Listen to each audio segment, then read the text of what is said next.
낙심 중에도 희망을 품고 삽시다. 우리 사랑 채플도의 모두가 다시 하면요, 낙심 중에도 희망을 품고 삽시다. 우리가 사랑하는 예덕수 장로님이 쓰러져서 뇌출혈 수술을 받은 지가 벌써 21일째 3주가 지났습니다. 이제는 인공호흡기를 빼고 기도 삭관을 통해서 다음 단계로 진행해 나가야 되는데, 최근에 발생한 의료 파업 때문에 더 이상 진행을 하지 못한 상태입니다. 이러면 어떻습니까? 가족들은 얼마나 답답하고 얼마나 불안하고 때로는 낙심이 되는 거죠. 우리가 각자의 상황에서 나름대로 노력하고 때로는 간절히 기도하는데도 큰 진전이 없을 때 누구를 막론하고 마음이 불안해질 수 있습니다. 우리가 나름대로 최선을 다하며 각고의 노력을 쏟았는데도 일들이 뜻대로 이루어지지 않을 때 스스로 의기소침이나 낙심에 빠질 수도 있습니다.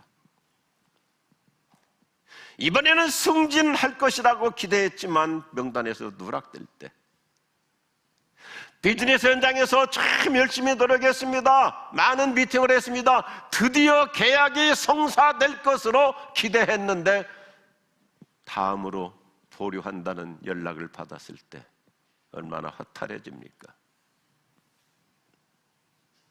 치료의 상태가 답보 상태가 될 때 누구를 막론하고 낙심할 수 있는 거죠? 혹시 이러다가 그냥 끝나는 거 아닌가?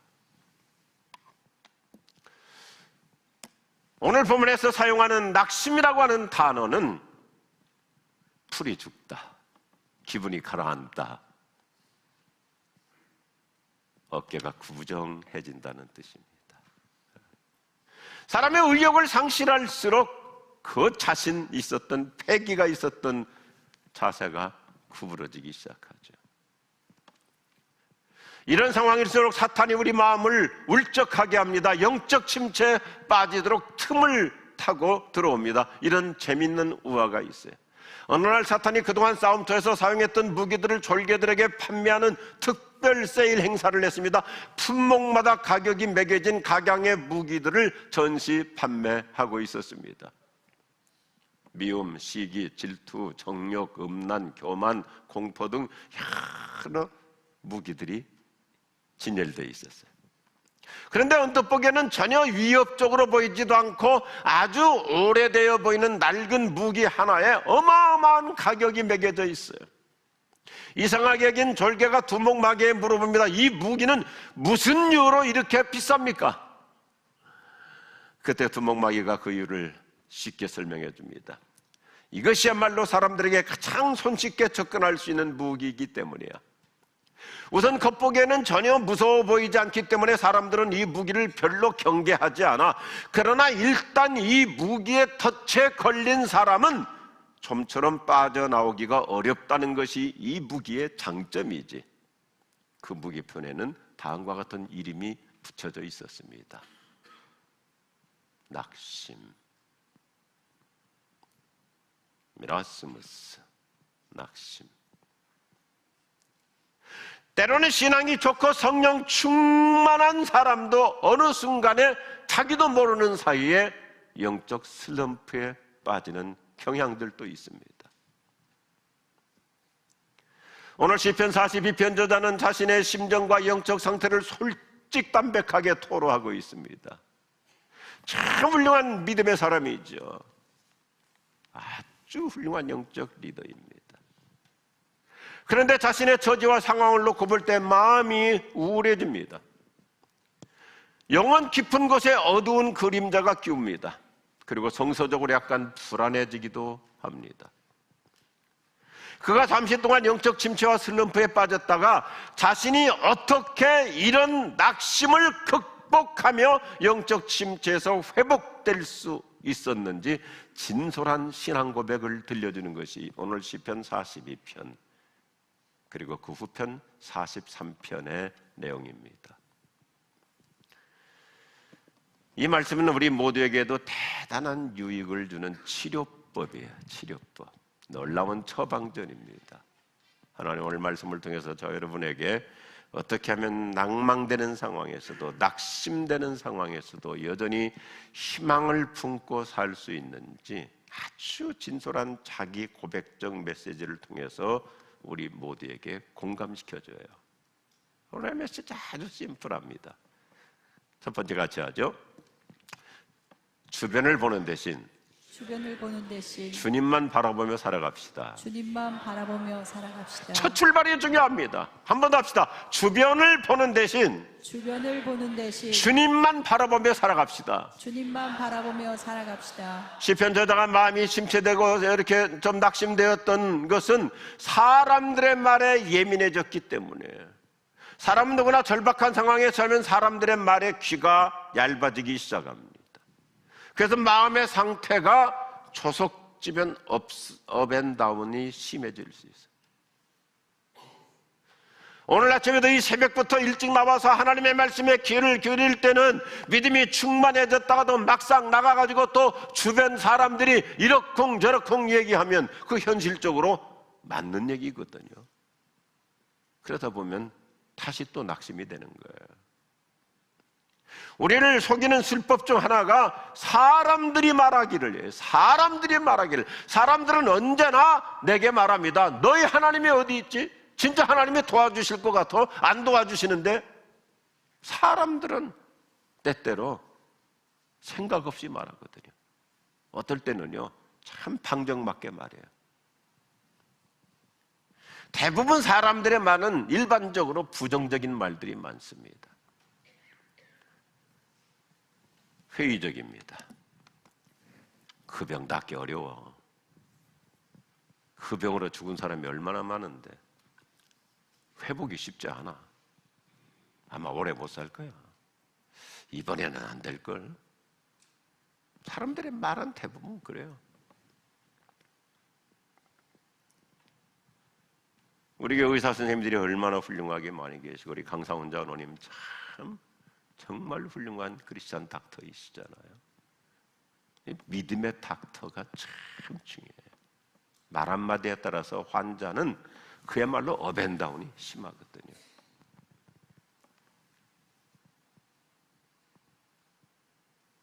사람들의 말은 대부분 회의적이고 부정적이에요.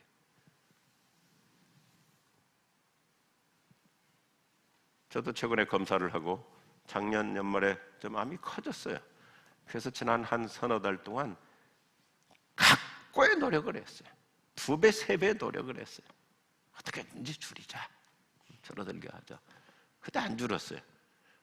그러면 의사 선생님이, 제 담당 의사 선생님이 크리스찬인데도 하여튼 괜찮을 거예요. 이래야 되는데 선생님이 어떻게 하면 더 이거 줄여야 되겠는데 어떻게 줄일 수 있어요? 안 줄어요. 얼마나 확신이 넘치는지 확신을 가지고 얘기해. 그래서 내가 지난번에도 줄었잖아요. 그때 그 말 듣고 나올 때 사람의 마음은 어때요? 말 한마디라도 그래요, 더 애써 보시고 더 열심히 한번 관리하시고 치료받으시고. 그런데 사람들은 주로 그렇게 말하지 않고 참 생각 없이 방정맞게 말해요. 그래서 내가 나오면서 그랬어요. 저 의사 주둥이를 그냥 꽉 쥐어버려야 되겠다. 시편 기자는 괜히 주변 사람들의 말에 예민해졌더니 속만 상하고 눈물도 나오는 거예요. 그렇지 않아도 일이 잘 안 풀려서 속이 상한데 사람들의 말은 더욱더 낙심하게 만들죠. 우리가 사람의 말에 귀가 얇아지고 민감하다 보면 마음이 불안해지고 기운이 빠져요. 올해 경제가 어려워서 집사님 사업 쉽지 않을 거야. 그렇지 않아도 용기가 필요한데 기운 빼는 말을 사람들은 많이 하잖아요. 그러다가 시편 저자는 주변의 소리에 귀를 닫고 주변 소리에 귀를 닫고 주님을 바라보기 시작하는 것이 오늘 첫 번째 처방전 3절의 메시지예요. 내 영혼아, 네가 어찌하여 낙심하느냐, 어찌하여 슬퍼하느냐, 너는 하나님을 바라보아라. 이 하나님을 바라보아라, 야 차라는 말인데 하나님의 놀라운 은혜를 기대하라는 뜻입니다. 그분에게만 초점을 맞추고 살아가라고 하는 이 자세 변경을 얘기합니다. 여러분, 우리의 초점이 사람에게 있지 않고 늘 하나님께 있기를 바랍니다. 사람의 소리에 예민하지 말고 주님의 음성에 귀를 기울이며 살 수 있기를 바랍니다. 야차 하는 거야, 야차. 주변 사람들의 그 경박한 말에 예민해지지 말고 하나님께만 민감할 수 있기를 바랍니다. 금세기 훌륭한 의사로서 목회자가 되었던 마틴 로이드 존스 박사가 참 좋은 얘기를 해줘요. 우리가 낙심하고 비참한 태도로 투덜거리기보다 하나님이 어떤 분이시며 또 어떻게 일하실지에 초점을 맞출수록 의기소침해서 해방될 수 있다. 우리 한번 읽읍시다. 시작. 우리가 낙심하고 비참한 태도로 투덜거리기보다 하나님이 어떤 분이시며 또 어떻게 일하실지에 초점을 맞출수록 의기소침해서 해방될 수 있다. 오늘 하나님의 말씀으로 다시 회복될 수 있기를 축복합니다.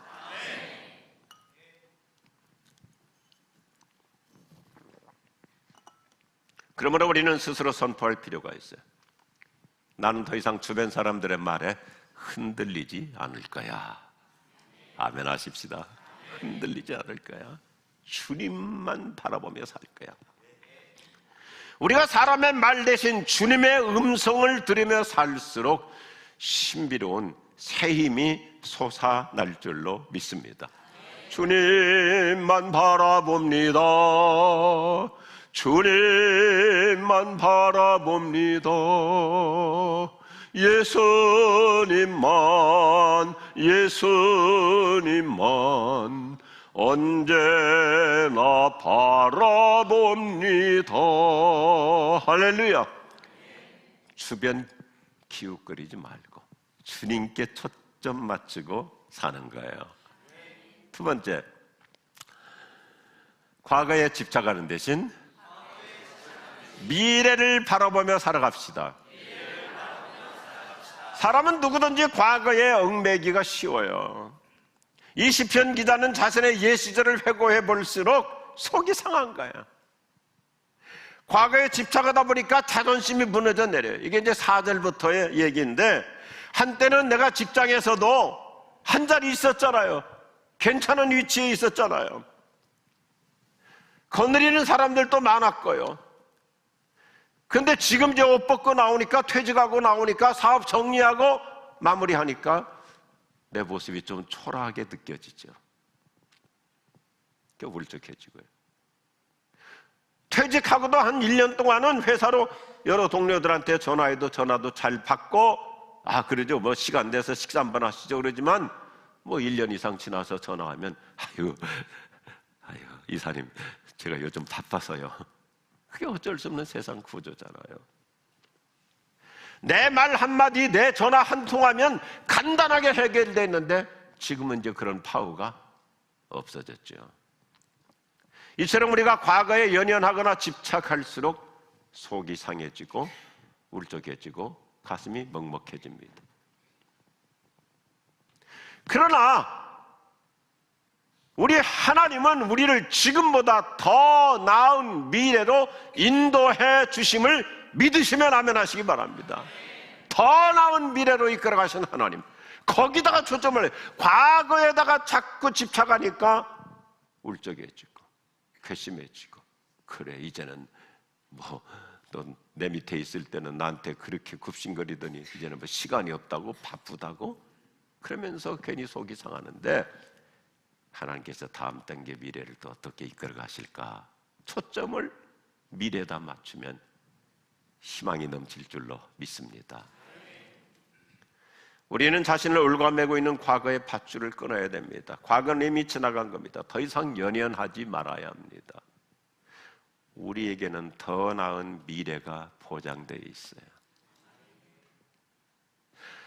제가 오래전부터 저는 이 좋은 문장이 있으면 이 아이패드에다 다 저장해 놓고, 특별히 메모방에다 저장해 놓고 하루에도 여러 차례 클릭을 하면서 묵상해요. 물론 하나님의 말씀도 묵상하지만 좋은 명언들, 명구들 묵상하면 참 좋아요.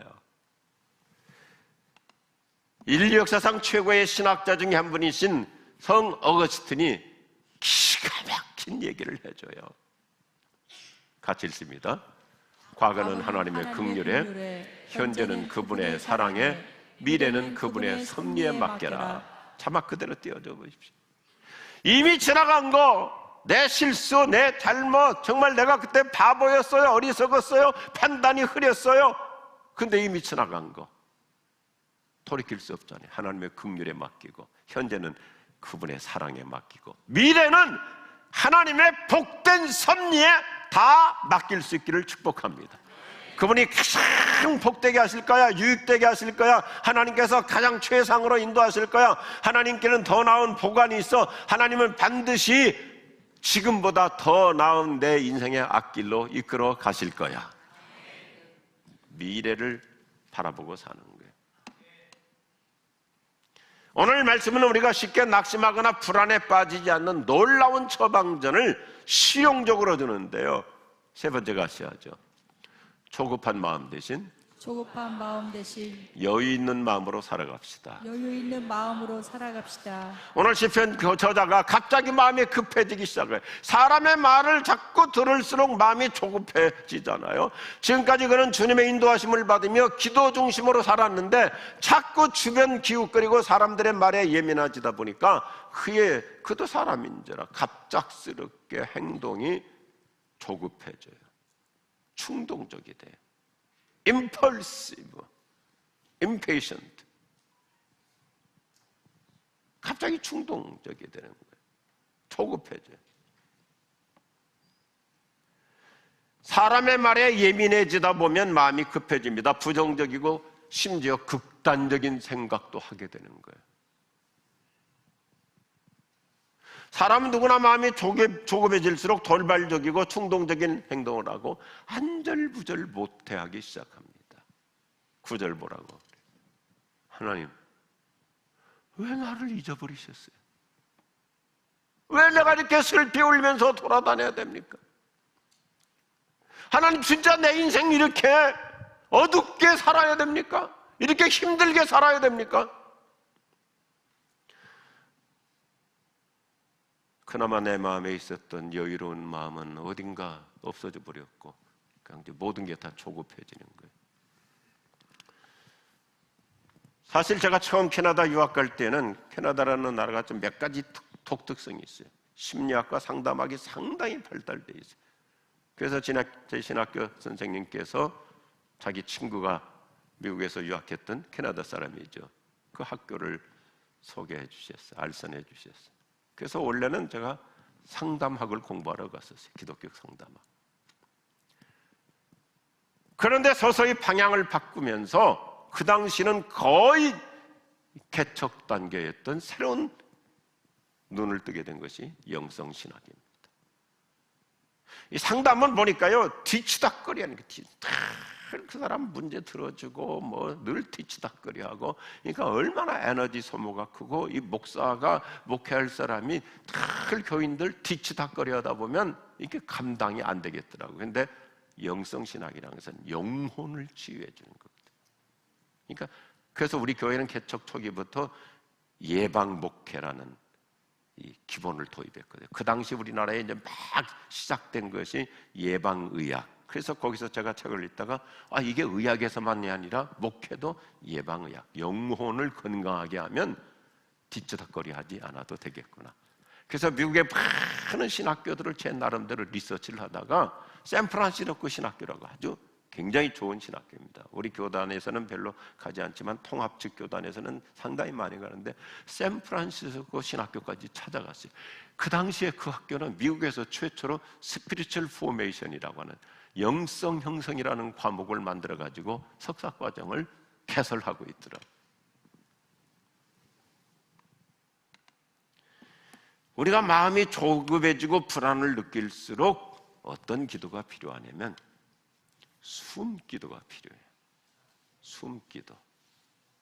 제가 우리 교회에서 영성 강좌 한 8주 코스 이렇게 즐겁게 공부들을 여러 차례 했었는데, 요즘 코로나 때 이렇게 멈추고 나서 요즘 다시 생각하게 돼요. 은퇴는 했지만 특별히 GMC 과정 이런 때 시간이 되면 영성 강좌를 하면 참 우리 교회들에게 유익되겠다.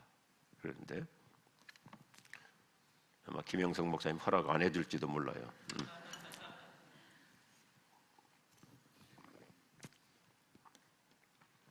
우리는 이 소위 들숨과 날숨의 기도로 내 마음 다스리기가 참 중요합니다. 금세기 가장 복음적인 영성 신학자로 덴버 신학교에서 평생을 가르치셨던 브루스 디마레스트라는 분이 계세요. 제가 이 책을 너무 좋아해서 우리 목회자들에게 많이 읽혔거든요. 그래서 우리 교회 출신 중에 조동남 목사라는 책이 이 책을 읽고 자기 미래를 정해가지고 바로 이 덴버 신학교에 가서 브루스 디마레스트가 돌아가실 때까지 영성신학을 거기서 공부를 했어요. 이분의 역작 중에 하나가 Satisfy your soul, 너 영혼을 만족시키라 했는데 우리말로 좀 더 역동적으로 영혼을 생기나게 하는 영성, 생기나게 하는 영성, 굉장히 좋은 표현이에요. 이 책에서 들숨과 날숨의 기도를 잘할수록 영혼과 감정의 독소를 빼내는 효과를 잘 정리해 줍니다. 그래서 우리가 숨을 쉬고 마시고, 쉬는 거나 마시는 거나, 숨을 들이마시고 내뿜고, 그래서 들숨과 날숨 그랬잖아요. 그래서 예를 들어서 저와 여러분이요, 참 간단해요. 저는 이걸 하루에도 수시로 반복하는데요. 희망은 들이마시고, 절망은 내뿜고, 슬픔은 내뿜고, 기쁨은 들이마시고, 미움은 내뿜고, 사랑은 들이마시고. 그래서 언제나 이 들숨과 날숨, 오늘도 수시로 하십시오. 예를 들어서 누가 무슨 말을 해도 그럴수록 희망은 쫙 들이마시고, 실망, 절망은 내뿜는 거예요. 나갈지어다, 나갈지어다. 마음에 울적한 것은 내뿜고 생기가 들어올지어다, 쫙 들이마시고요. 예수님께서도 숨을 내쉬면서 성령을 받으라 그랬잖아요. 그래서 우리에게 얼마나 그래서 옛날 침례교 우리나라의 선교 초기에 창세기 1장 하나님께서 영으로 계신다 하면서 하나님이 숨을 내쉬면서 우리 인간에게 영혼을 불어넣어 주시잖아요. 그래서 옛날 우리나라 초기 침례교 선교사 한 사람이 성경을 번역할 때 성령님을 숨님이라고 그랬어요. 숨님, 순수한 우리말로. 굉장히 의미가 있어요. 우리 예수 믿는 사람 한마디로 말해서 조급하지 말고 여유를 갖고 살 수 있기를 바랍니다. 제 일상생활에서 이런 신조로 자주 얘기해요. 우리 어떨 때는 목회자들 급해가지고 이제 밥 먹으러 왔는데 숟가락도 아직 안 뜨는데 업무 보고하려고 그럴 때마다 제가 늘 그러거든요. 숨 좀 쉬고 얘기합시다. 여유가 필요한 거예요. 내 마음이 조급해질수록 사탄이 틈타고 들어옵니다. 그런데 마음의 여유를 가질수록 성령님이 내 마음을, 내 이성을, 내 감정도 다스려 주시는 거예요. 내 판단을 하나님의 성령이 카오스가 아니라 혼란이 아니라 코스모스로 내 심령을 다스려 주실 줄로 믿습니다. 성령님은 우리 내면 세계 이성과 감정을 다스려 주십니다. 평안을 주십니다. 영혼의 고요함을 주시는 거예요. 내 영혼 평안해, 내 영혼, 내 영혼 평안해. 같이 할까요? 내 영혼 평안해, 내 영혼, 내 영혼 평안해. It is well, it is well, it is well with my soul.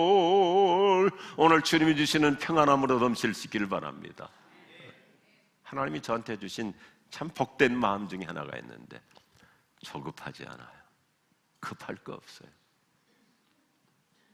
여유를 갖고 하나님 어떻게 하실까? 저는 하나님께 자주 여쭤보는 게 그거거든요. 하나님 어떻게 하실래요? 어떻게 하면 좋아요?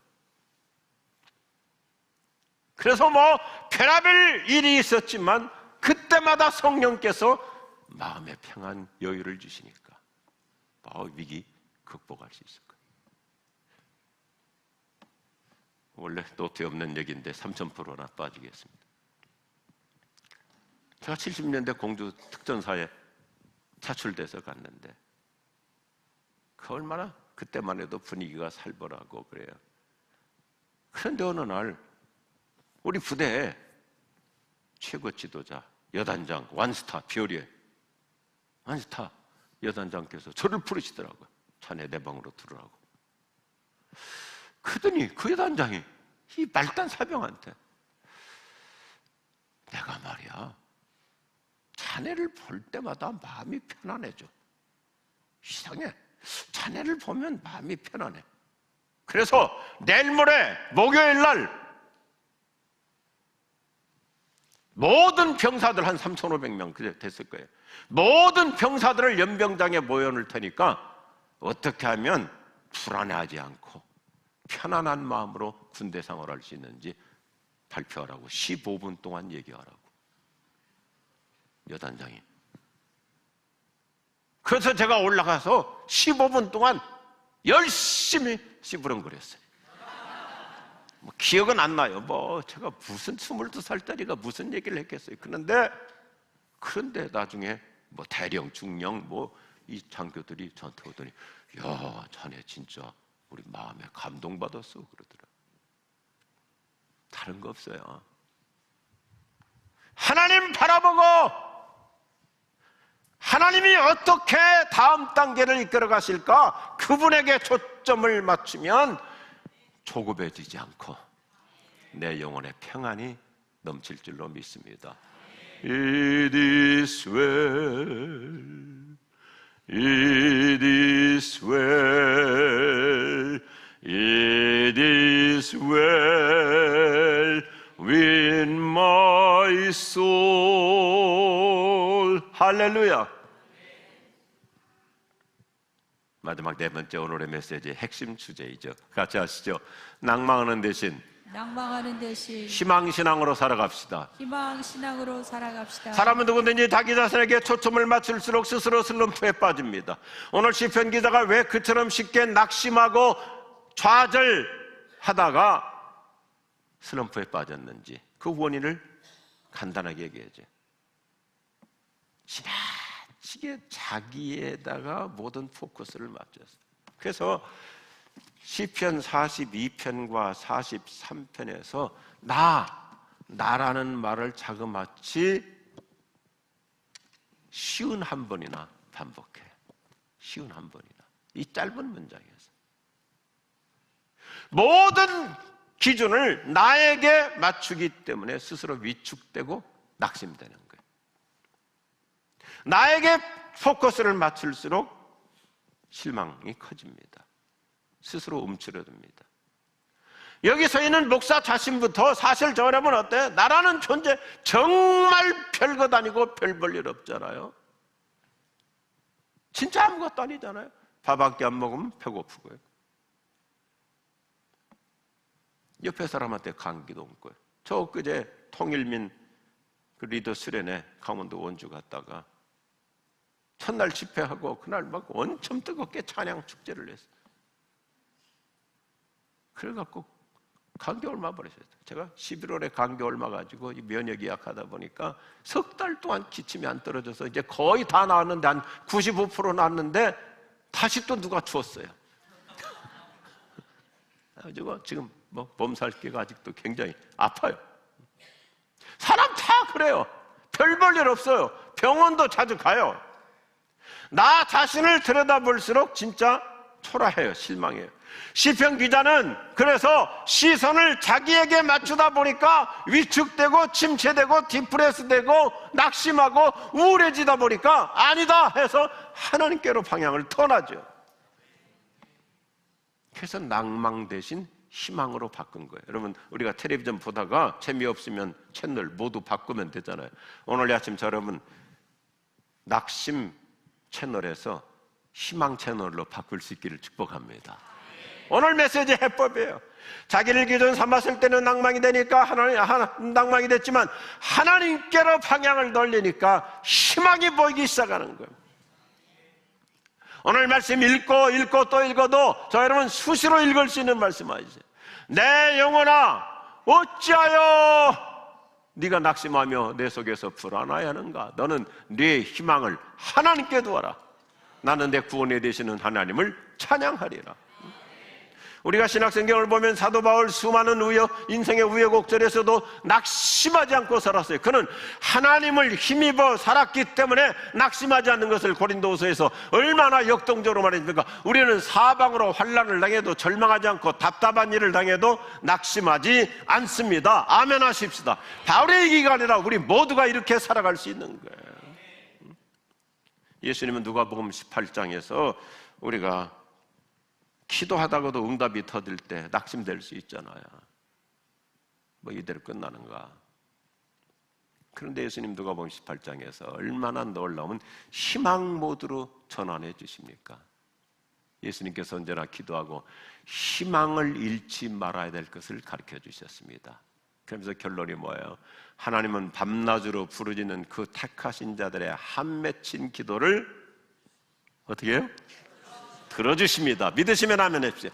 한 맺힌 기도, 눈물 젖은 기도, 애원하는 기도, 이 새벽에도 나와서 변함없이 주의 제단에까지 올라와서 무릎 꿇고 하나님을 향하여 애원하는 그 기도 하나님이 들어주실 것이니까 희망을 잃지 말라. 오늘 우리는 처량하게 낭망하는 대신 희망신앙으로 살아가요. 주님은 우리가 기운이 떨어지는 마음이 아니라 기력이 솟아나는 영성으로 살아가기를 원하십니다. 어떤 분의 표현처럼 제가 옛날에 이 제목 참 좋았었어요. 떨어질 낙자, 낙심이 아니라 기쁠 낙자. 한번 따라합시다. 낙심에서 락심으로 즐거운 마음으로 살아가는 거예요. 기독교가 말하는 희망은 단순히 어떤 낙관적인 장밋빛 환상 수준이 아니에요. 뭐 잘 되겠지, 뭐 괜찮겠지, 그렇게 그냥 세상이 말하는 장밋빛 환상이 아니라 나에게는 해법이 없지만 하나님께는 영원한 해답이 있음을 믿고 사는 것입니다. 이 땅에서 다 해결되지 않는다 할지라도 천국의 영광이 있음을 믿고 사는 거예요. 이 땅에서 다 해결 안 되죠. 최근에도 저희 스승 김명혁 목사님이라는 분이 주일날 춘천에 설교하러 가셨다가 춘천 거의 다 도착해가지고 교통사고로 돌아가셨어요. 나이가 87세이시는데 아마 뭐 충돌도 아니고 장로님들이 가서 이렇게 현장 가서 다 보니까 그 교회 장로님, 제 매형도 그 교회 장로님이거든요. 강변교회. 보니까 얘기를 들어보니까 브레이크를 잡으신다고 엑셀레터를 꽉 눌렀던가 봐요. 차가 붕 떠가지고 뒤집어지면서 굴러서 차가 종이 쪽지처럼 구겨진 거예요. 아니 그 존경받는 우리 스승이 저하고는 너무 절친했거든요. 정말 스승과 제자이기도 하지만 마치 삼촌과 조카처럼 수시로 전화하고 사모님이 또 병원에 입원해 계세요. 약간 치매기가 있어요. 그래서 혼자서 식사를 하기 때문에 제가 이따금 이렇게 추어탕을 한 박스씩 보내드려요. 그 얼마 전에도 전화했어요. 그 뭐 워낙 이물이 없으니까 조봉이 추어탕 맛있어, 잘 먹고 있어. 꼭 삼촌하고 조카처럼 해. 스승이지만 그럴 때는 주로 반말하거든요. 그거 누구 주지 마. 혼자만 먹어요. 그리고 떨어지면 꼭 전화하고요. 알았어. 근데 추어탕 보낸 자가 누구라고요? 조봉이. 내 이름은 잊어버리면 안 돼. 하면서 그렇게 절친하신 분인데 복음 전하러 가다가 교통사고로 돌아가셨어요. 이걸 어떻게 해석할 거예요? 왜 하나님이 이렇게 데려가시는 거예요? 구약시대 믿음의 인물 욥은 욥기 13장 15절에서 이렇게 우렁차게 얘기합니다. 비록 하나님이 나를 죽이신다 할지라도 나는 하나님만 신뢰하며 내 삶이 흐트러지지 않겠습니다. 하나님께 초점을 맞추는 사람은 우리는 천국의 영광을 내다보고 희망신앙으로 살아가는 거예요. 예수님께서 하나님 진짜 나를 버리시기십니까? 그렇게 볼멘소리로 했지만 마지막 희망이 뭐예요? 아버지여 내 영혼을 아버지 손에 부탁합니다. 삶이 흐트러지지 않았어요. 하나님이 나를 죽이신다 할지라도 하나님께는 해답이 있고 천국의 영광이 있으니까 요동치 않는 거예요. 예수님은 십자가에 못 박혀 죽으시기까지도 끝까지 하나님께 희망을 더해요. 오늘 아침 긴 말씀 드렸습니다. 주변 두리번거리지 말고 주님 바라보며 살 수 있기를 바랍니다. 조급해하지 말고 여유 있는 영성으로 살아갈 수 있기를 축복합니다. 낭망하는 대신 희망신앙을 가지고 의연하게 꿋꿋하게 살아가면 우리 모두 승리할 줄로 믿으시면 아멘 하십시오. 다시 한번 이 말씀 읽고 기도하십시다. 시작. 내 영혼아 어째서 네가 낙심하며 내 속에서 불안해하는가? 너는 내 희망을 하나님께 두어라. 나는 내 구원이 되시는 하나님을 찬양하리라. 할렐루야.